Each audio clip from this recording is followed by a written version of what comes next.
Welcome to our latest episode of Monday Afternoon Roundtable. We're going to have another exciting episode. We're your host. I'm Jason Munday, and my big brother David Munday. Good to be with you. Oh yeah, as always, we enjoy doing this. We do. It's always the fun part of our week where we get to take a little break. To it. I do too. And let me apologize from the start. I've got a little head cold going on, so COVID free. But I just wanted to let you know, and our listeners, my voice may be a little off. A little raspy. Yeah.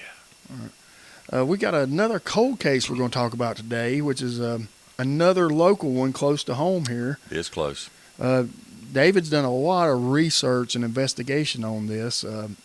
There's a lot of, it's a very detailed case, but it's still unsolved. Why don't you tell us a little bit about it? Yeah, this is the Rhonda Henson case, and all the locals are in here familiar with Rhonda Henson, especially if you drive Interstate 40. There's a sign, huge, it's not a billboard, but it's pretty close. It's a banner-like sign. It says, "Who killed Rhonda Henson?" And there's other signs in people's front yards, "Justice for Rhonda Henson," which hits home because it's close. Valdez is in Burke County, right at the Burke-Catawba County line.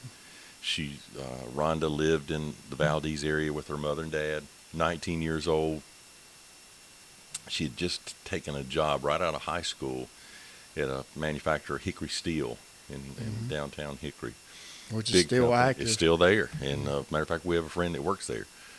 It's and she was just starting her work life. All of her friends were off to college. Rhonda was pretty much tired of school based on all the research that I did. And once she graduated from high school, she said, "I want to make some money. I'm going to go out into the work life." And she did. Got a job in an office there at the Hickory Steel plant. What year was this about? 1981.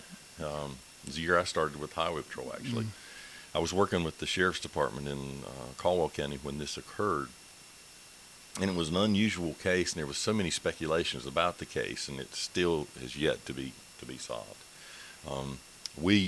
I personally know, and you probably know most of the investigators on this case, and they're all good, seasoned police officers and detectives, and have been doing it most of their life. And they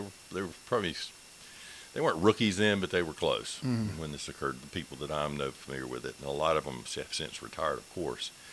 But I know they put a lot of man hours and boots on the ground with this particular case. But unfortunately, it hasn't been solved, and that's what we want to talk about each week is the cold cases, especially those in our area. And this one, like the Aisha degree, it hit home because it's close. But again, Rhonda was 19 years old. She went to a Christmas party. This was December 23rd, 1981. It's cold. She got ready to leave to go to the Christmas party. Rhonda was a girl, when she was in high school, she was athletic. She did really well all through school. Her senior year seemed to fall off a little bit. As did mine, if you look at my grades. But her boyfriend at the time was a pretty intelligent guy. He was smart, had made good grades. Was he the same age? Yeah, they were seniors in high school, and so they were kind of a little couple, been dating. And so after school, he goes off to college, she goes to work, and her best friend goes to college, and they were all split up pretty much. So Rhonda was kind of not on her own, but she said, "Screw it, I'm tired of school, I'm going to go work." And I get that. Yeah. So she's got her a job where they have their Christmas party, the first one that she's going to get to go to for this company. And they had it at the American Legion building there in Hickory, where we had our high school prom. So I know where that is, and that's where everybody had their parties back in the day. But she went, and from all I could tell, Jason, and all the research that I've done, I don't think her boyfriend was happy that she was going to that particular party based on all the evidence that I've been able to review. There was a little bit of, but again, this 1981, this was before cell phones. Yeah. So the research that I conducted, as far as we can tell, she called her boyfriend late that night when she left the party. She had two friends with her. I think she was going to spend the night with one of them. And we'll talk about her toxicology, level in just a little bit. But there was obviously she didn't drink at the party, and she took the other two friends and going to go to their house. And she said, "No, I'm going to go home." But we think, based on all the investigation, that she called her boyfriend there at one of their houses. And then she drives home, which is about a 9-mile drive from Hickory to Valdez to where she lived on Interstate 40. Something that should be mentioned, there's 2 exits prior to the exit that she took to get off at her house there in Valdez. I don't know exactly what the exit number there. It's out in the country. But there was 2 other exits prior to that that she could have stopped, met someone, talked to someone, or whatever. But of course, no one knows on that. She had a little Toyota vehicle, beige in color. She's driving home. She gets off at the exit and goes to the bottom of the ramp, makes a right turn, and she shot someone with a high-powered rifle, the unsub, we'll call him, unknown subject, shoots into the back of the car. It goes right near where the keyhole is for the trunk. The bullet enters, goes through the back panel of the back seat. And there's a lot of materials between the trunk and the front seat, but it goes through all those things, goes through the front seat and enters Rhonda's body in her back, and it lodges right at her breastbone is where the bullet lodges. And this is a high-powered 30-06, 30-30, something. And I don't know exactly what caliber because it never does really tell based on everything I could see. But it was a high-caliber, high-velocity, high-powered rifle that shot. Interesting fact, Rhonda's window was down on the car, and the car was off the shoulder of the road in a ditch. She was found by a motorist who pulls up, calls the police, and says something, goes to a neighbor or goes to a house. They contact the police. Law enforcement gets there. She's lying on her back outside of the car with both hands down by her side, which is unusual the way she was lying. So based on the evidence, it looks like whomever come up on the car, whether it was the unsub or someone that just saw it, pulled her out of the car. There's a huge blood stain on the back of the back of the front seat, the driver's seat, of course, where she was shot. But whomever it was pulled her out of that car. Based on the autopsy report and all my work in dealing with deceased individuals, that was probably a fatal shot. It pierced her heart. It was probably instant death. Somebody had to pull Rhonda out of that car, and they put her on the ground and fled. A witness saw a white male standing beside her car when he went by, but he thought it was just a domestic, and he didn't want to get involved. Screw it, I'm out of here. Boom, he went on. But they talked to him later on. Even did hypnosis with him to see, if they could go in a little deeper, and they were able to get a little bit more information, but nothing materialized on it. So anyhow, the sheriff's office responded, Valdez Police Department, everybody in that area responded. And here's a young girl shot in the back by a high-powered rifle. So all the damn rumors started. It was. And this was after midnight. This was around 1 a.m. something like that, 1:30. And then the people were saying, it was somebody shooting at road signs. Well, back in the day, kids would do that. They would shoot, and most road signs up in the Burke County have bullet holes in them where people take pot shots. A lot of them still do. Yeah, and I remember when it happened, and I remember saying, Jesus, what, this time of morning with a high-powered rifle, was it a hunter and just a stray bullet? Another significant piece of evidence is that it's 2 days before Christmas at night, and her windows rolled down. Her windows rolled down. So my theory, I'm just going to give you my theory. I think whomever, she met someone at one of those exits prior to where she got off. And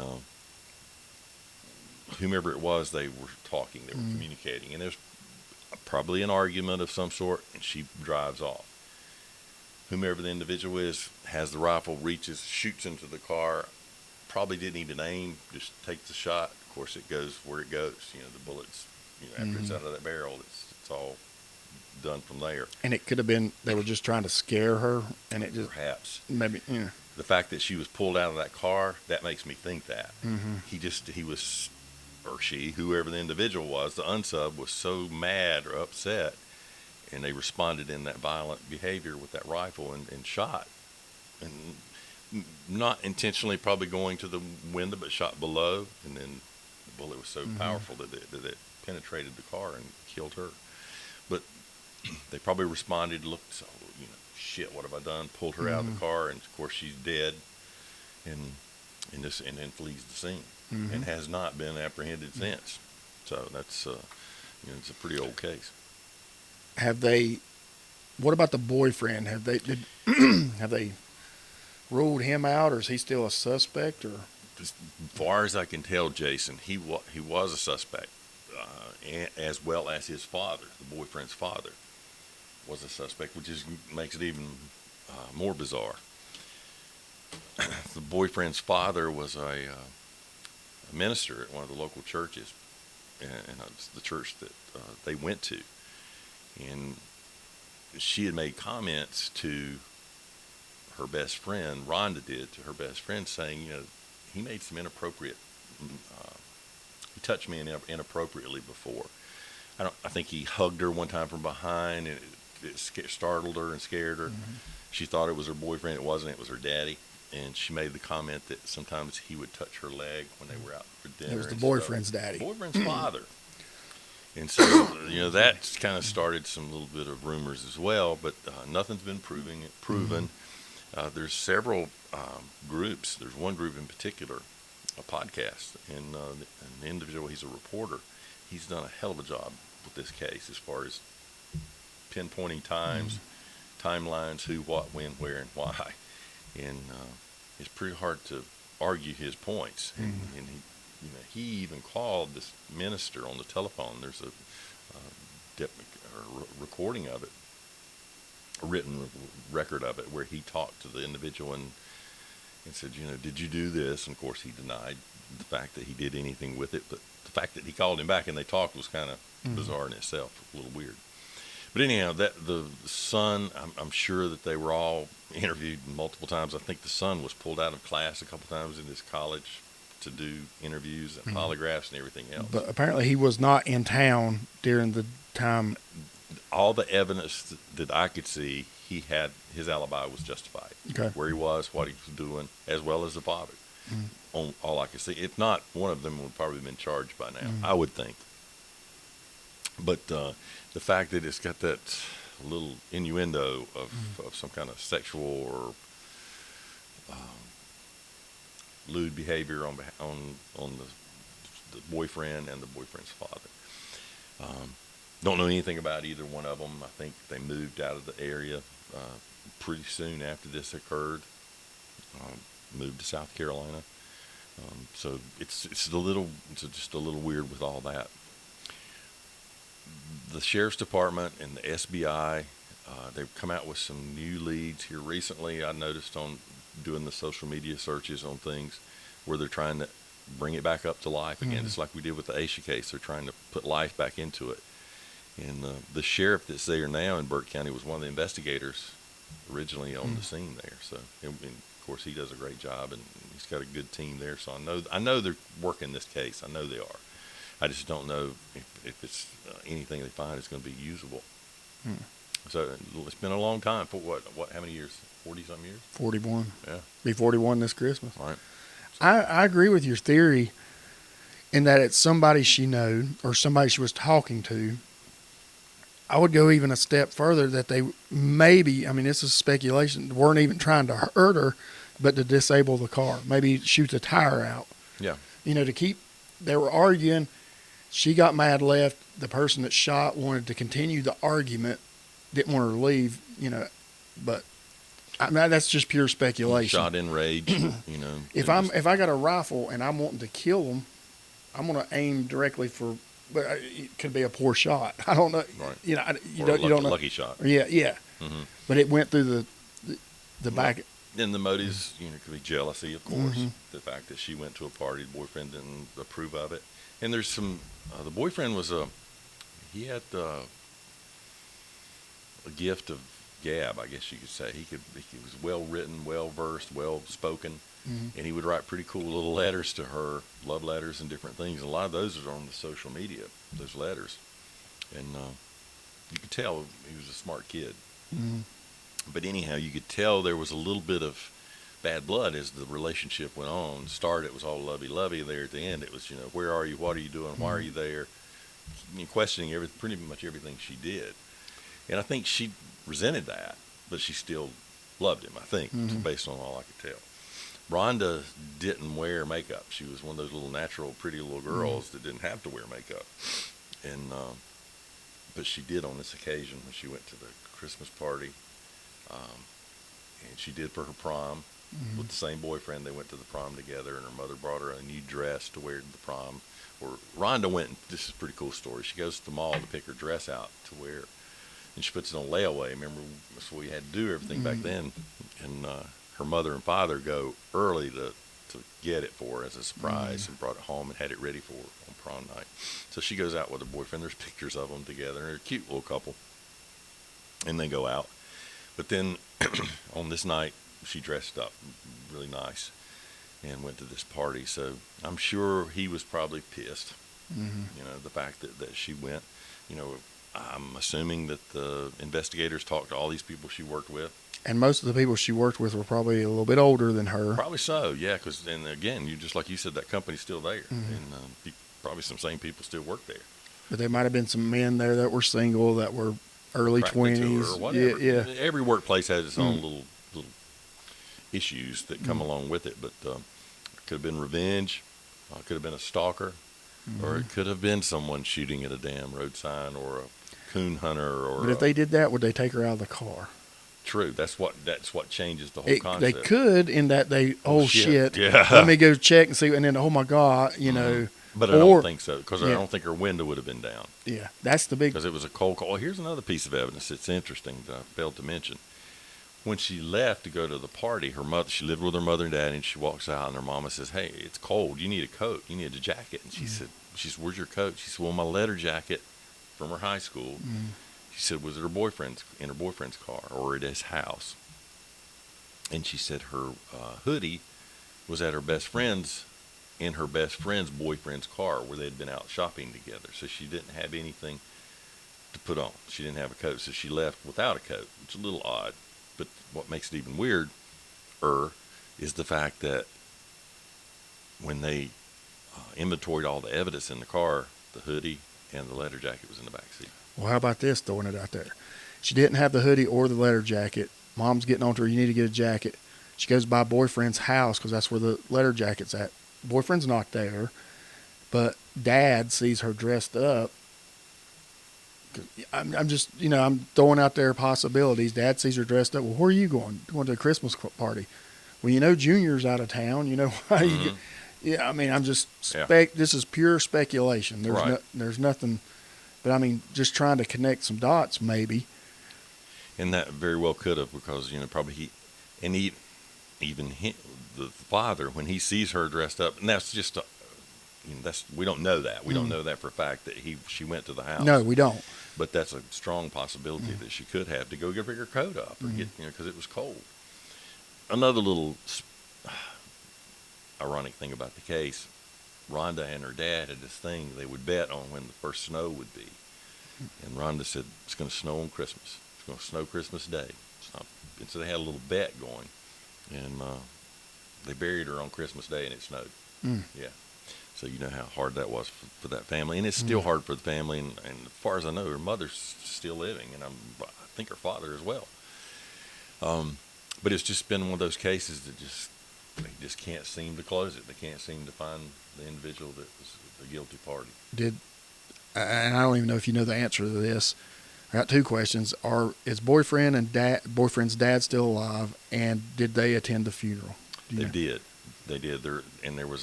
I'm glad you mentioned that, because during the funeral, I think the detective requested Rhonda's best friend, female, to kind of be on the lookout, see if anybody acted a little weird during the funeral, which is during murder cases. Good police work. Yeah, if you don't go to the funeral, you missed a lot of information.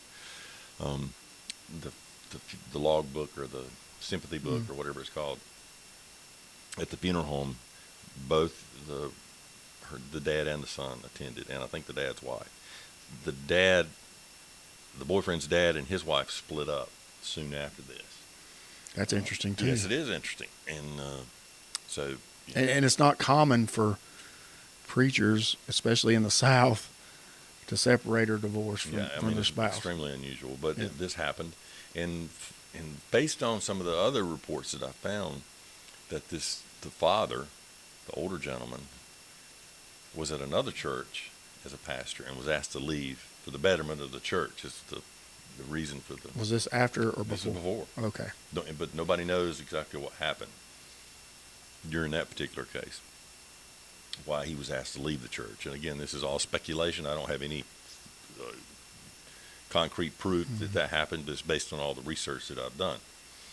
And so, that's kind of where it is. And a lot of people are pointing the fingers at Dad and Junior, and I'm calling him Junior in this case because he's the son.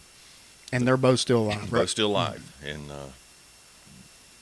seem to be doing okay, based on everything I can see through social media and things like that. But it's just one of those cases that's just sad and breaks your heart because it's a young girl, and she never got to see her adult life, and she was really ready. She was ready to go start that life and get her a good job, and she would have probably gone on to school, I think, later on. She's taking some time off. Yeah, she was just, she was burnt out. And I think all this emotional stuff that was on her at the time with her personal life, and it appeared everything at home was good. Her family support was there. She had an older brother. Well, excuse me, not an older brother, a younger brother. And he's still around. I think he went on to school and is doing very well. But the fact that the leather jacket and the hoodie is critical, in my opinion, because the mother said it was not in the car when she left to go to that party that night. I would think, and the assumption is that law enforcement has followed up. Hey, did she come by your house to get the hoodie? Hey, did she come by your house and get the leather jacket? Because that would be a big deal if she left without it. And like I said, she didn't typically wear makeup. She didn't typically dress up. And somebody's seen that, like, well, why are you dressed the way you are? Why are you, dollied up, for a better term? Right. And because they were split up because he was in school and she was, 200 miles away or whatever the distance was. Or, again, pure speculation, she's dressed up and somebody comes on to her and she backs them off, and then that makes them mad. Easily could have happened at the party, or somebody that one of the associates at the business, or somebody from anyone that knew her and knew boyfriend was out of town. There's all kind of opportunities there for people that could have done it. One interesting other fact: there was a guy up there in Burke County that had shot a man on the roadway. It was a 1981 road rage, believe that or not. But the same year? Yeah. Oh, wow. It was because the guy was driving too slow. So he shoots and kills him. So they go, hell, let's go talk to him. Same kind of, yeah. It's because he was free during that time. And, of course, they ruled him out pretty quick. But, it happens. People, especially you got the shooters from the overpass and different things that are, think they're snipers. But this one's just too odd. The window being down, the way the car was positioned, her outside the car, her body after the shooting. It sounds like she willingly stopped, therefore it's somebody she knew or felt comfortable with. I don't know, somebody maybe got behind her, flashed the lights, something. Yeah. I mean, hell, blue light bandit or something. I mean, you never know. Nobody knows, and I just hope that they can jump on this case and close it out and find justice for Rhonda Henson. These are just our opinions. Yeah, yes. And we're expressing those opinions based on the research that we've done, and we're not pointing fingers or reflecting the opinions of the sheriff's office or any of the family members or any of the potential suspects. And we're not attorneys, and we're not giving legal advice. We need to also use that as a disclaimer, because sometimes we get off on some legal issues, but we're certainly not giving legal advice. But we're not giving any advice. That's true.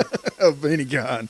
But I am going to give a little advice. We want everyone, all of our listeners, to like and share our podcast, because we look forward to doing this every week, and it's a lot of fun for us.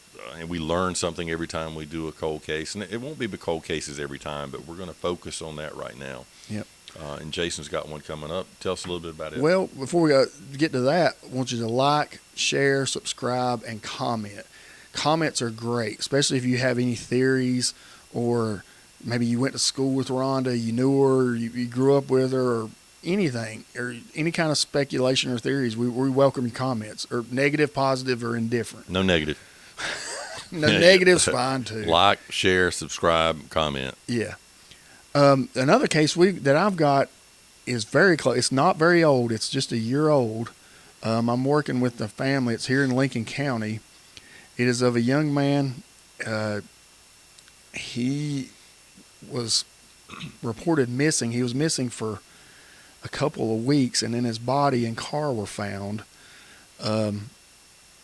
It's an interesting case as well. It's not as cold as these are, but like the TV show, the first 48 hours is Critical. yeah. But it's right here in Lincoln County. His body was found right outside the city limits. He lived right outside the city limits. So you've got everybody that's in the city and outside the city. It's a small rural county with just Lincolnton in it, and there's a lot of crossover with it. And it's I hope to get one of the relatives on for a later episode, but we'll talk about that as we go on. What was the cause of death? It's never been officially released, but it was had his throat cut, Oh, okay. That'll and do he was bound. Okay. Not good. So I've been told. Again, this is not official release. Nothing has been official. This is But the family's hired you to look into this. retained. Yeah, and the sheriff's office is working it. There's a reward out. There's a $10,000 reward out. But we'll go into more detail with it next. I'm looking forward to that. That'll be yeah. a good one, especially since you're involved in that case. So again, I hope you enjoyed the podcast today. This is episode 6. Believe it or not. Yeah, we're moving along. Yeah. Aren't we? We're going to take a quick break, and then we're going to come back with Last Call. And I'm going to be in that one too. Yeah. They got me twisted my arm again. Thanks.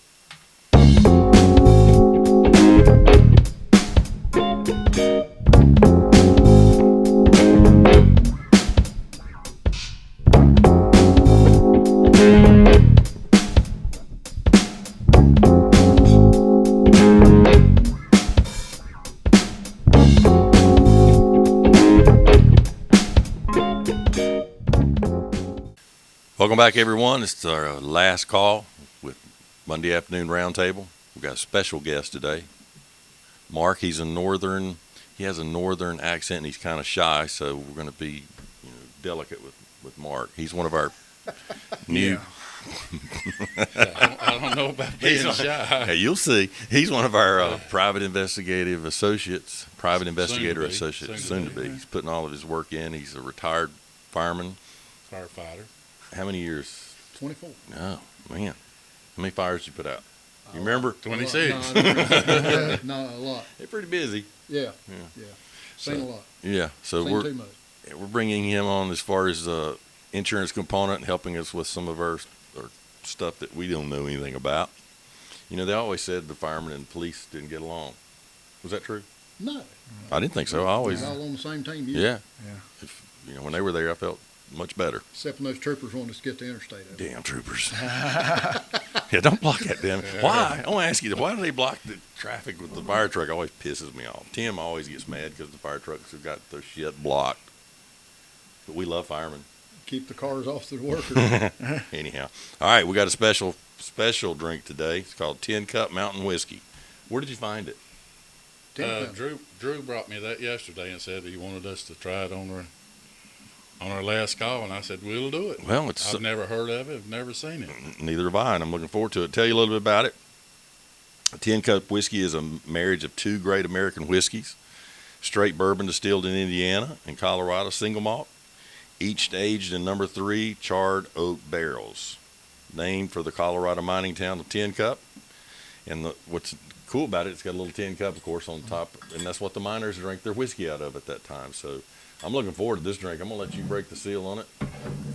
What, did he give you a price or anything? $40. Not bad.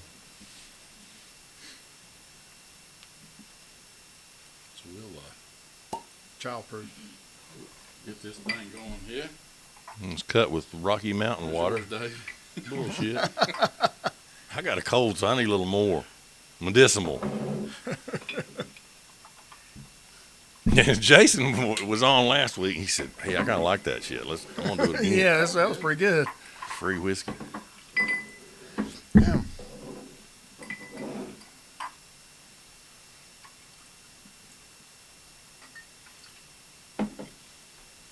Looks good. Yeah, it smells I great. like that.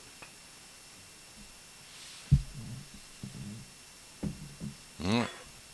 Cheers to solved cases That's and right. happy clients. Cheers. Uh, Cheers. Cheers, brother. Got a good strong smell that. Was it Not smooth? bad. Not bad at Yeah. all. And I say that every time, not bad, but got a little bite at the end, in the back of my tongue. First Real swallow. smooth going down there. Oh yeah, What 80, 84, 84 proof? 84, 86. It's got enough cut to it. It or does. bite, enough bite to it. Might need a little mixer. 84 Yeah, proof. But it's 84. it's smooth.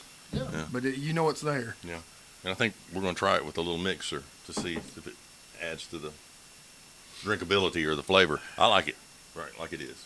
Not good. bad at all. Good Mhm. sipping.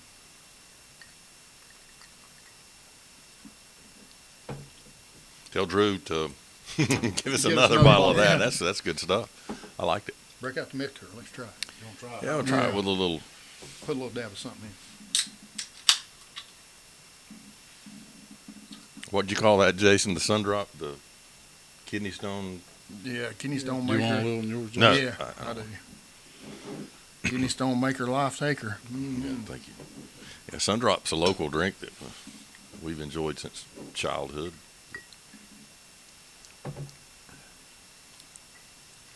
That didn't do it no good. I don't think it did either. I don't believe it did either. No, you can't even taste the sun drop.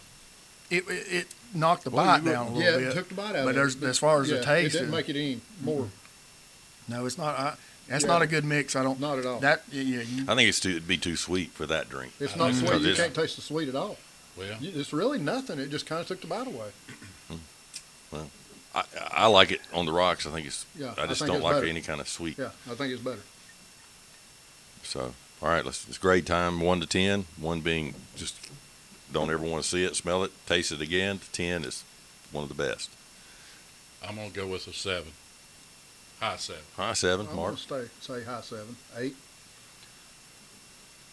I'm gonna go with an 8, as far as it just on the rocks. I'd give it a Yes. lower score with the Yeah. mix, but on the rocks, Yeah. I'm gonna go with 8. Yeah, I was grading it straight up. And I agree with both of you, or all three of you. I think about 7.5. Mm. And it's a good drink. I like it, and I would buy it again. I'd recommend it. 10 cup. Never seen it in stores before, so I'm gonna look forward to next time. But Let's get the free 10 a cup. little 10 cup. I think it's cool, and I didn't know there was a town called 10 Cup, Colorado. So that's news too. We learned something today.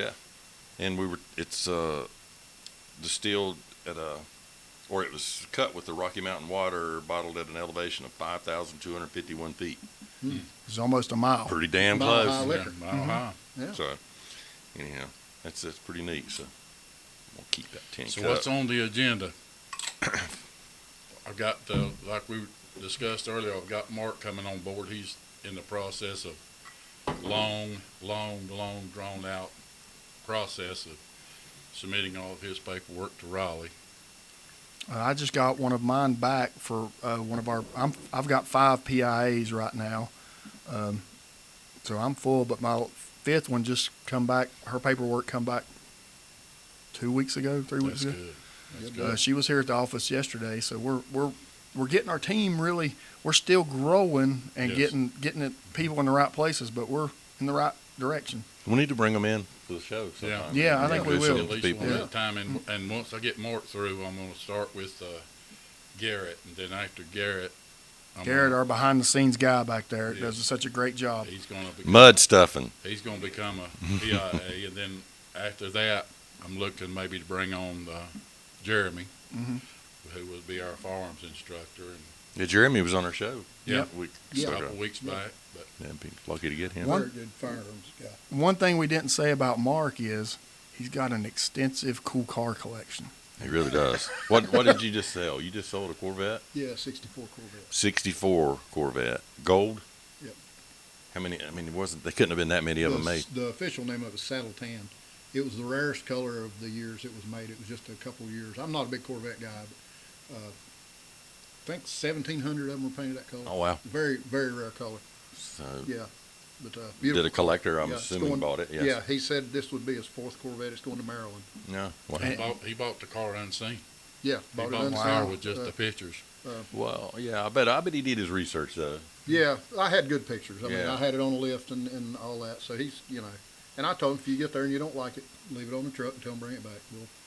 We'll, And you got that car collection hobby or passion. You kind of inherited that from your dad. Didn't he? Didn't yeah. he start collecting cars? No, Or we kind of started together. together? He's always kind of tinkered with cars and bought one and sold one here so along that kind the way. of But got it started as yeah, a family we thing. started 18 years ago. Got our 20th anniversary coming up of our business. That's so, cool. So yeah, it's a lot of fun. I enjoy cars. Just glad to get you on board. Or what do you Glad to think be on about? board. What do you think about coming on to this Looking forward mad to it. group? Great bunch of guys here, and everybody's welcomed me. And a lot of places you go, you're new, and nobody will talk to you and stuff. And just feel like I've been here 10 years already. Good deal. Great bunch of guys. We appreciate that. Yeah, Yeah. we're looking forward to it. All right, last call. This was American Whiskey 10 Cup. Recommend it. Mars. Thanks, Drew. Don't Love mix you. it with Diet Sun-Drops. Oh hell no, no diet Send sunrise. us another bottle next week, Drew. Yeah, we'll work drink you it. in, brother. We'll test it. Drink it straight up on the rocks. Bye.